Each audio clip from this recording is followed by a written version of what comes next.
This is the Detroit Sports Podcast Network.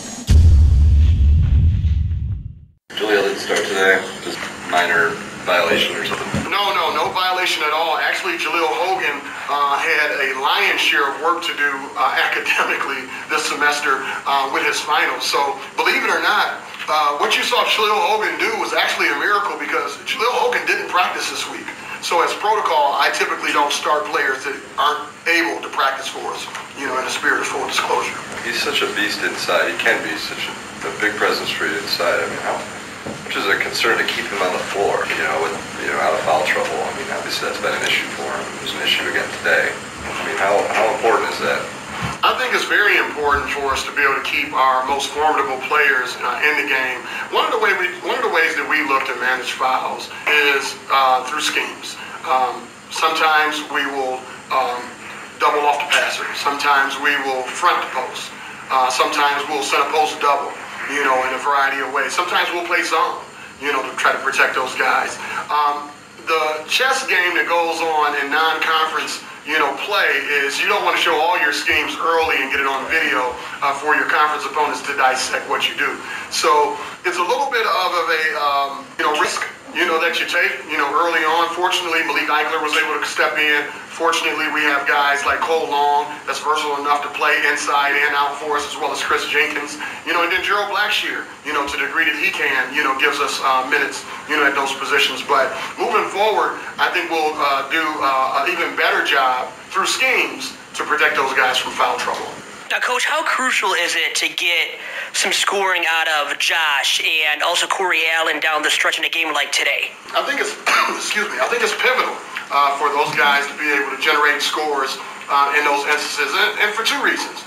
One, when you talk about Corey Allen and Josh McFarley, they play the two for us by definition. Now, Josh will play some spot minutes at the point guard spot, but their job is to come in the game and hunt scores. When they have time, space, and can find the seams, we expect them to take shots, similar to what Josh was alluding to in his remarks.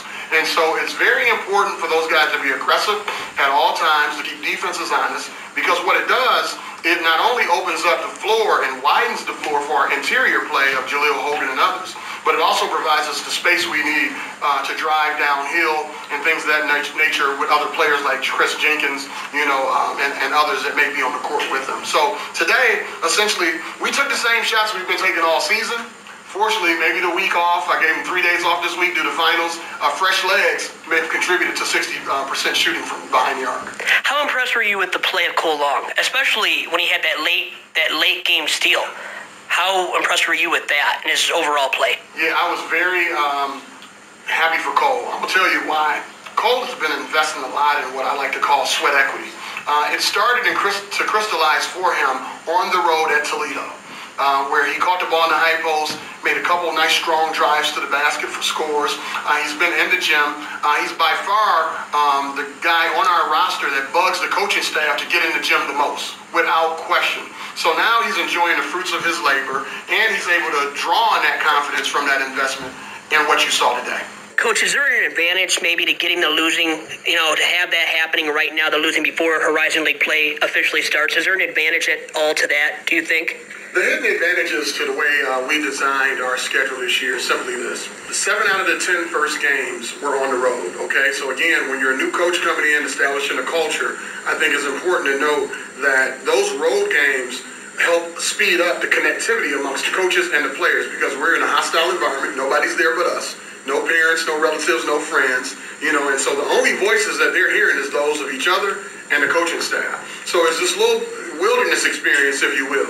The next 10 games has a lion's share of home contests. This is one of 4 of a homestand that we're in right now currently, finishing out our non-conference slate, then opening up against Northern Kentucky and Wright State. The last 10 games, which brings credence to the way we scheduled on the front end, has a series of games that will be on the road. So now those instances aren't a shock to our players. And so now they're going into road venues, whether that be at Valparaiso and other places in the Horizon League, where they've been to the Murray States, who win 83% of their games at home. They've been to Florida State. They've been to Illinois. They've been places like New Hampshire, who's good in the American East. East Tennessee State, who just knocked off Mississippi State the other night. And so they're prepared for those moments. And what we're hoping for is to build that momentum based on that exposure so that we can be playing our best basketball towards the back end of the season.